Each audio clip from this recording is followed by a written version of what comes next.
Hello, everybody. It's Annie Brock here. I am the president and CEO of the Leader Transition Institute, and I am excited to be here with you today, March 22nd, 2022. And we are lucky to have Sheneke Harris with us. And I'm going to introduce Sheneke in just a minute, but I will tell you, we are blessed. The Leader Transition Institute is very blessed to have Sheneke in our family. So I want to tell you a little about what we do in the Leader Transition Institute, and then we'll jump into what we're here for. So the Leader Transition Institute, if you're unfamiliar with us, we're a 501c3 organization headquartered in Maryland, and we serve globally across the United States and around the world, helping primarily military service members who are in the process of transitioning from active military service into the civilian sector. There's a long story that goes behind that, but it is important. And so wherever military service members are, U.S. military service members are, we serve them and take care of them. And we've also taken care of and served some military members of foreign countries.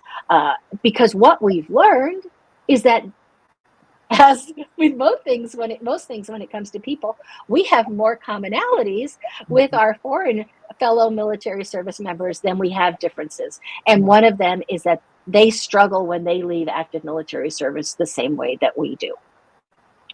So the Leader Transition Institute's flagship program, Changing Focus, Moving from We to Me, is designed for military service members and their spouses, and really veterans of any era who need to reset their transition. But we're designed for people who are leaving active military service within the next couple of years or have left within the past 24 months.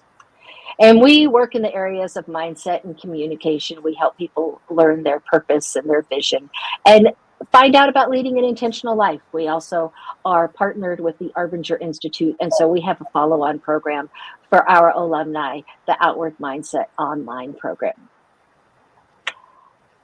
We were blessed last year to have Sheneke Harris come through Changing Focus, Moving from We to Me. And Sheneke is retiring from the United States Air Force in 9 days.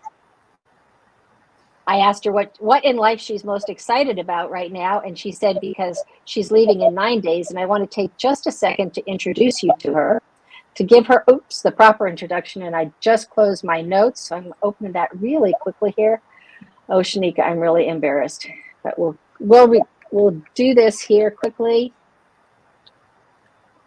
because it came up quickly before. Here we go, live stuff. You know, it's crazy.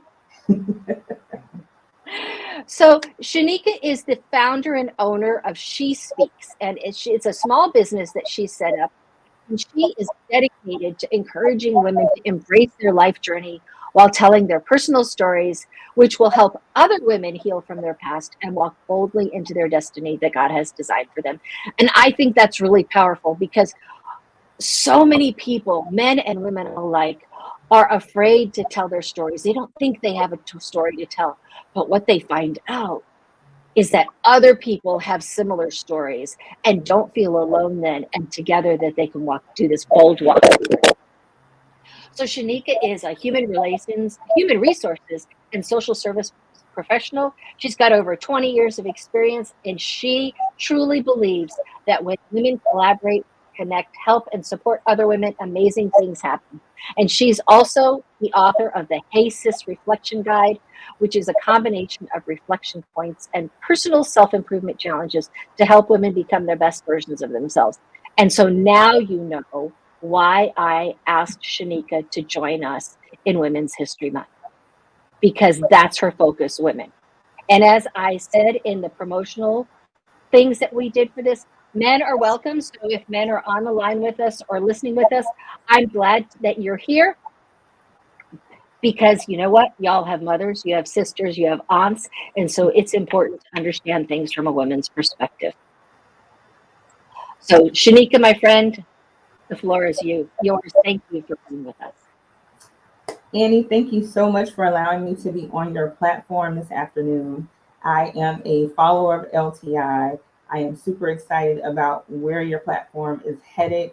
It is definitely something that is needed. I enjoyed attending the Changing Focus from We to Me. That was an eye opener as I transitioned to civilian life. So thank you so much for what you and your company are doing for veterans and family members. And for those of you watching, if you are interested, I want to tell you, yes, Annie and her team, they care about us and our transition. And I would not be sitting here with a different mindset if it were not for her and her team. So Annie, thank you so much. Well, it was our pleasure. Thank you. All right, everyone. So thank you so much for joining us this afternoon. When Annie reached out to me and asked me to do this session, I was super excited, especially since the focus today is going to be Women's History Month and what we bring to the table. So for those of you that may not be aware, the 2022 Women's History Month theme is providing healing and promoting hope. And what I want to do today is just highlight some areas where we can do this as well using our platforms, no matter how big or how small they are. So, just to give you a little bit of background, the Women's History Month theme is a tribute to the ceaseless work of caregivers and frontline workers during this ongoing pandemic. It is put in place to recognize thousands of ways that women of all cultures have provided both healing and hope throughout history. And then it also outlines that the gift of hope spreads life to the lives of others and reflects a belief in the unlimited possibilities of this and future generations. The website also says that together, healing and hope are essential fuels for our dreams and our recovery. And I just thought that was so amazing because we all have a purpose in this huge world, even during a pandemic. So, with that, the theme is going to highlight women who, as counselors, clerics, artists, teachers, doctors, nurses, mothers, grandmothers, you name it. It talks about how our roles we help restore dignity and make decisions for our personal welfare. And as you know, over the past few years, there has been a highlight of making sure that we take care of ourselves. And I don't know if you've noticed, but over the years, we've also been responsible for mending divisions, healing wounds, and finding solutions, and in some cases, peaceful solutions. And that is also what the National Women's History Alliance website has highlighted. So, with that being said, I just want you to take a moment and I want you to think about what I said and what that theme is, because I want you to be able to find your place in that theme, whether it's healing, whether it's finding a peaceful solution, or maybe it's taking care of yourself so that you can help others propel to their destiny to do some big things in our society. So, the first thing I would like for you to just take a few seconds, right? And think about who you are. And I want you to think about who you believe that you are, but and not what everyone else expects you to be. Silence is okay. So just give me a few seconds because I really want you to think about who you are today.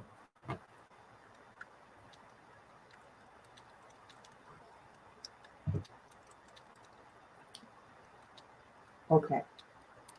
So now that you've thought about who you are and who you believe yourself to be, what the next thing I want you to think about is what are your strengths? Now, in this day and age of significant self improvement, and we just want to make sure that we're focusing on our areas of improvement, right? Because it's all about verbiage. I don't want to say weaknesses because maybe it's not a weakness. Maybe it's something that you are strong in, but you could be stronger. But today, I want you to focus on your strengths. What is it that you know you are good at? Are you good at building community? Are you a good listener? Are you a good speaker or advocate? Are you good when it comes to narrowing down processes? Whatever it is that your strength is, I want you to focus on that. And why do I want you to focus on your strength? Because sometimes we can get a little distracted when we start to focus on our areas of improvement and we forget what it is that we bring to the table. And I want you to keep that phrase in mind as well. What is it that you bring to the table? Yes, ma'am. Sheneke. So Trish, Allegra Smith, she put in the chat, it's hard to think about who we are versus what we do. Yes, this is true. Because, for example, and I like that comment that you made, it is hard sometimes to think about who we are versus what we do. Like, if you're a mother, you're a mother, right? But that's not your sole purpose in life. If you are a leader, that's your sole purpose in life. I happen to be Sheneke, and I am a mother, I am a leader, but that doesn't define who I am. Who you are, that is, what are your likes? What are your dislikes? What are your interests? What are your strengths? What are some of those areas of improvement? How do you respond to things? That's who you are. Your makeup is who you are. What you do is just something that you happen to take part in. I hope that makes sense. So, yes. It does. And that's so important because, particularly for those of us who are parents or caregivers, sometimes we tend to lose sight of those things for ourselves. Yes. So, thank you so much for that comment, which leads to my next point. Miss Trish, you must be looking at my notes. Remember who you are. So, there are two questions that I want you to ask yourself. How do I bring value to the table? And for this arena, we're talking about the table of life, because that is what is constantly going on, right? Life goes no matter what your situation is. There's really no pause. Things are constantly changing. So when you're thinking about who you are and what you bring to the table, what I want you to remember is that you, dear, are enough. You, in all of who you are, the way that you present yourself, even if you have some quirks, because I know I have some, you have to remember that you are enough. And then the next thing I want you to remember is no one else can do what you do the way that you do it. Now, we can all be listeners, right? But we all know someone who is a great listener, right? So you can call them at any point in time and they will let you talk about your scenario, and then they'll ask follow-up questions. And then in some cases, they follow up with you after the conversation. But you have to remember that no one else can do what you do the way that you do it. And that's important because in this society, it's easy to compare yourself to other people. And it's easy to think that you have to do things extravagant. But if you know that you can plan an event like no one's business, and you're the only one that can do it the way that you do it, you need to walk in that. So remember who you are, remember you are enough, and remember that no one else can do things the way that you do them. I love that. I love that. Thank you. I do have a quick quote, right? I love quotes. I have one from Shirley Chisholm, and it says, if they don't give you a seat at the table, bring in a folding chair. So the reason why I picked this quote is because we are having a conversation about a seat at the table in life. And I like her quote because if you think about a folding chair, we usually bring those out during events or if we're having family over, or maybe there's an event. So what do you do with the folding chair? You take it out and you open it and you sit that chair maybe at the table, or you sit in the room. But the beauty of a folding chair is you can pick up a folding chair and take it wherever it is that you want to go. So if you ever find yourself in a scenario or a situation where maybe your value isn't wanted at that table, think about yourself and input that self-care and pick up your folding chair and take it somewhere else. But I love that. don't ever forget your value, because a folding chair is easy to carry with you. And there are so many tables out here and opportunities that you will be able to find your place at a table. I love that, Sheneke. That's so important. Is that if a table, if you're not valued where you've taken your chair, you don't have to stay there. You can take your chair and go find a table that values you. So important. And we have to remember this in every aspect of our life: relationships, friendships. If you're working within an organization or maybe a work center, may not be that particular organization, but maybe there's a work center that doesn't value what you bring to the table. We have to love ourselves enough to make sure that we make sure we're at the right table where we are valued. So, what I would like to interject here is just always value your position at the table in life. Value your position as a caregiver, as a mother, as a leader, and the list can go on, because what you do is important. You are important. Your skill sets are important. And you have to remember that you add value to the lives of others. Now, you may not keep a tab, you may not have a running list, but you have to remember that you are put in people's lives for a reason, a season, or a lifetime. And with that, that is how you are going to know how you have added value. Everyone isn't meant to stay in your life forever. You aren't meant to stay in everyone else's life forever, but you have to know that your encounter with them, your chance meeting, was for a reason. And you also have to remember that your value starts with you. You have to value yourself. And if you don't, there are so many different ways for you to get there. But you have to believe in what you have, who you are, and what you bring to the table.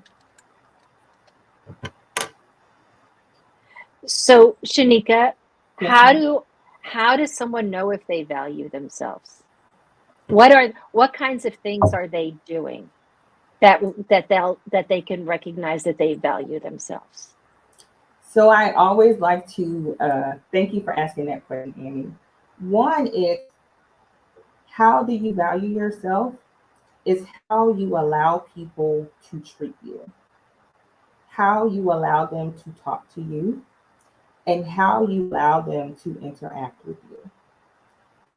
We're all human beings, we're all living this life, and it pays nothing to be kind, no matter what the situation is, no matter the story. And I would say sit back and reflect on some of your relationships and see, are you talked to with love? Do people value what you have to say? Do people take interest in you and what you have to offer? And are your relationships being reciprocated? Now, we all know you have associates, you have colleagues, you have friends, you have sisterships. And being honest about those relationships and what you want out of them, that makes a difference as well. That's how you know what the value is. Because if we're just colleagues and we're only talking about work, we have that understanding. If we're friends, and if we know how to be friends to each other, then we should be able to communicate with each other with respect, right? So, Annie, those are some of the ways on how you know if you value yourself, because you don't just let anyone talk to you any sort of way, and you just don't allow a lot of things to happen. And we have examples on what positive relationships look like and what negative relationships look like. And if you don't know, Ask a question. Somebody will let you know. And it's how you feel when you're around people. Do I feel like I can grow? Do I feel safe?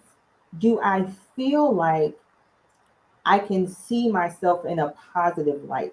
And if it's somewhere where there's no light being given to you, there are no words being spoken into you, you should probably reevaluate those relationships. Thank you for that. You're welcome.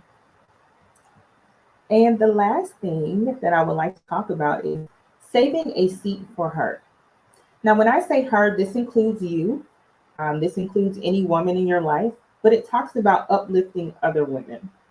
One, we must learn to be compassionate and empathetic. There's a difference when you're listening and when you're listening to understand, right? There, we also need to remember that in our interactions and uplifting other women, we have to know the different levels, like I stated earlier. Is this an associate relationship, a colleague relationship? Is it a friendship, or is it a sistership? That is important, and also that helps you know how to communicate, what needs to be communicated, and what to look for from each other. My favorite, don't be judgmental. Everyone has a story. And I think if we remember that in all of our interactions, with no matter who we are interacting with, I think we'll be able to walk this journey of life a little bit easier. No one has the same story, but we do have similarities, like Miss Annie pointed out earlier. So just remember, don't be judgmental. It took a lot for that person to get to where they are today. And we can all be a little bit nicer just remembering that up front. How else do we uplift other women? Be open minded and be honest. Sometimes being honest is uncomfortable, but it may be necessary in order for relationships to grow, in order for the individual to grow, and in order for you to grow as well. If you have time, be an accountability partner. Find someone who's going to hold you accountable to the things that you said that you want to do or are setting out to do at this moment. And I can tell you, I have accountability partners who will text me, call me, message me, show up sometimes. But that's Good. important because we do need to make sure that we're having people that are keeping us accountable, and we should save space so that we can hold other people accountable as well. And then the next one, be a safe space when possible. Um, a lot can change when someone feels safe, right? I should be able to feel safe to go to Annie and talk to her about certain things. If she has the mental capacity to take that information in at the time, right? I think that's another thing that we need to remember when adding value and showing people their value is, are they mentally in a space where they can listen to me talk for 2 hours about what I have going on, right? Um, and then also, last one, when it comes to uplifting other women, being true to advocacy, being a true advocate, one for yourself. We always need to make sure that we're advocating for ourselves, whether it's mentally, physically, emotionally, or spiritually. And then being an advocate for other women, right? That's important as well because there are some women who haven't found their voice yet. And with their permission, we may be able to go out and advocate for them. Or maybe there are some women in our communities that we need to advocate for because maybe our social status or whatever it is that we have going on, maybe we have that voice and those tools and those resources to make sure that they're not forgotten about.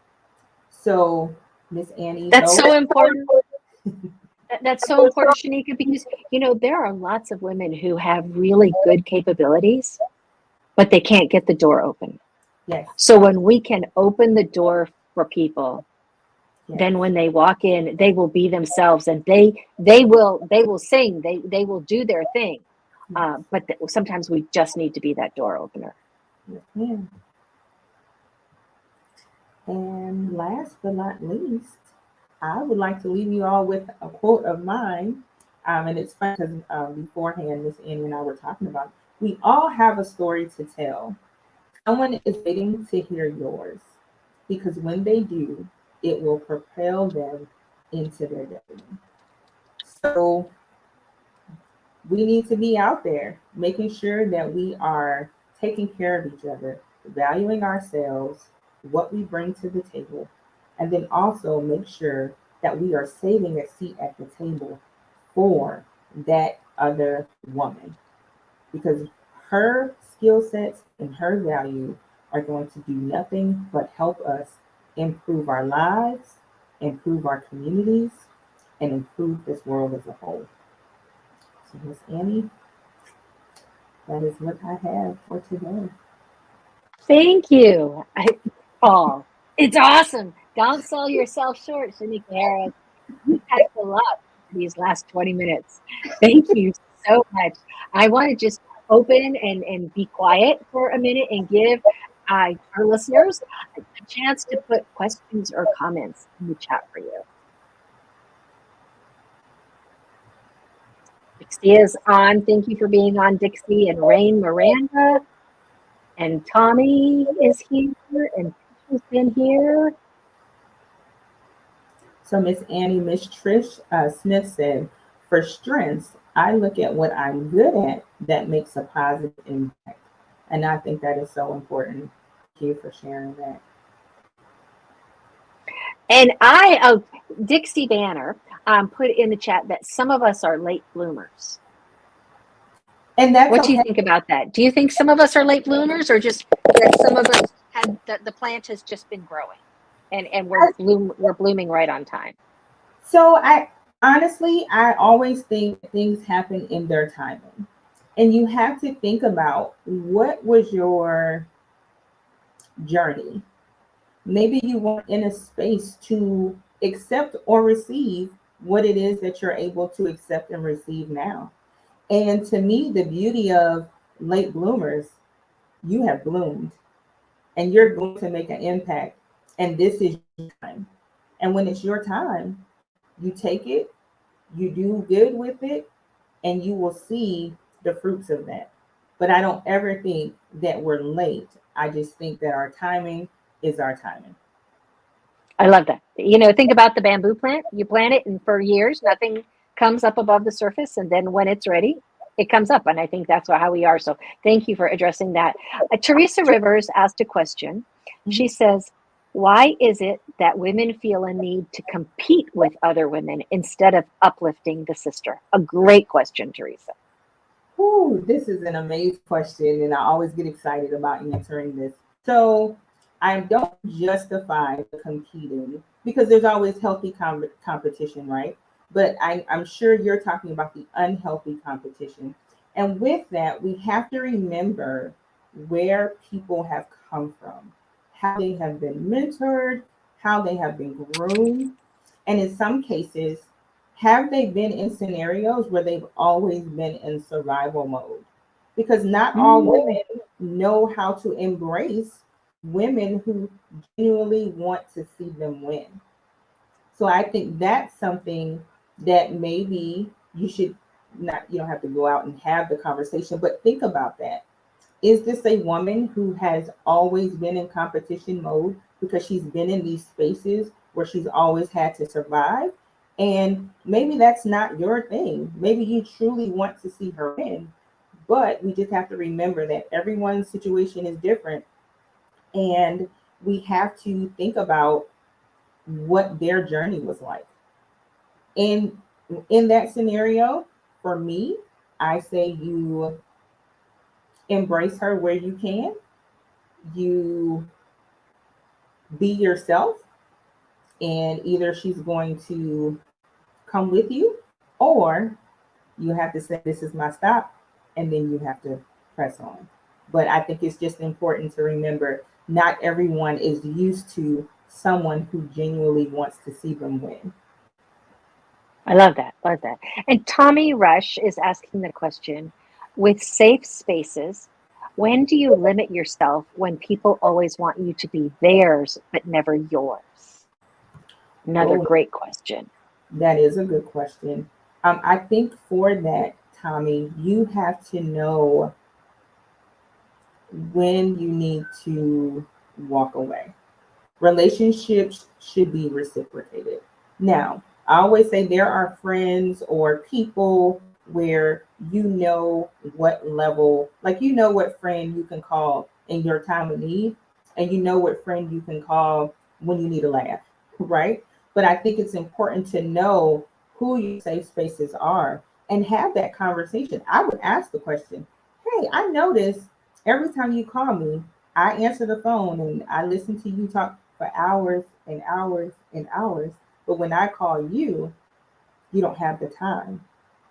And figure out it's an uncomfortable conversation to have, but I think it's one that can be had.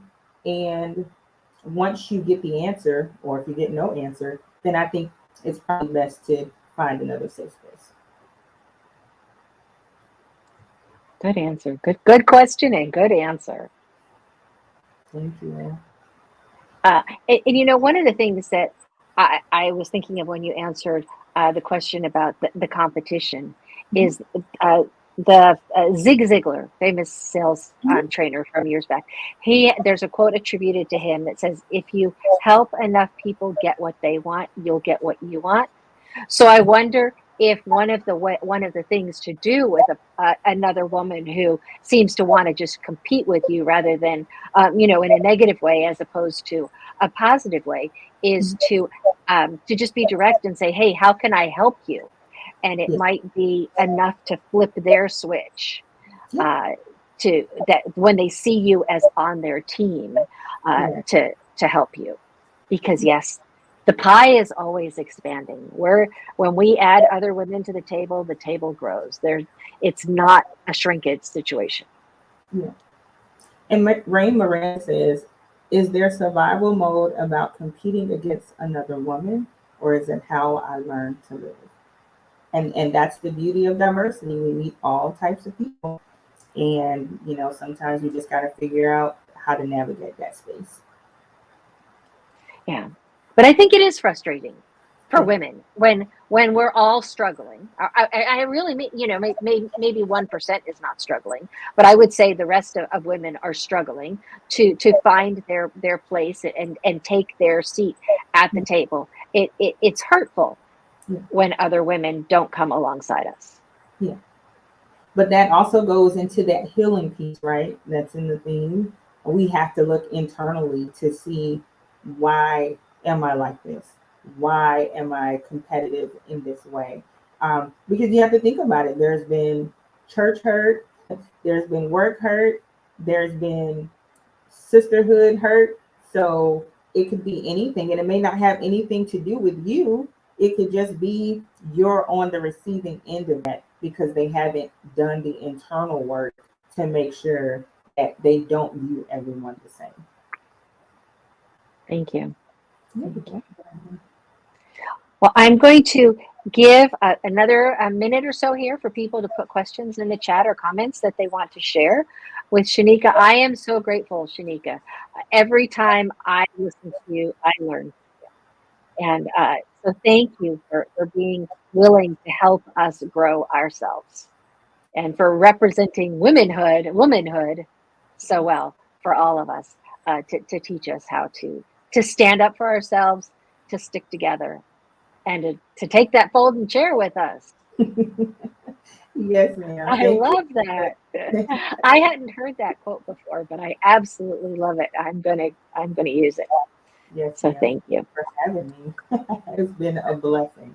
Thank you so It's much.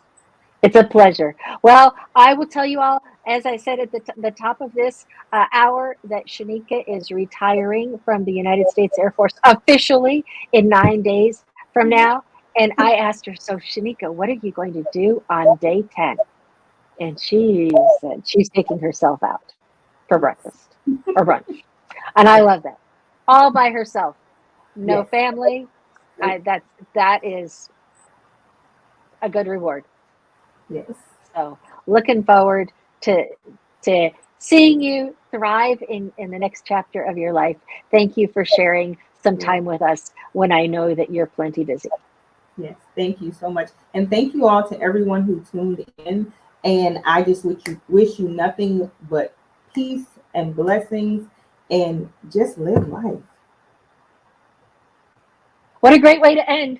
Thank you, everybody, for being on with us today.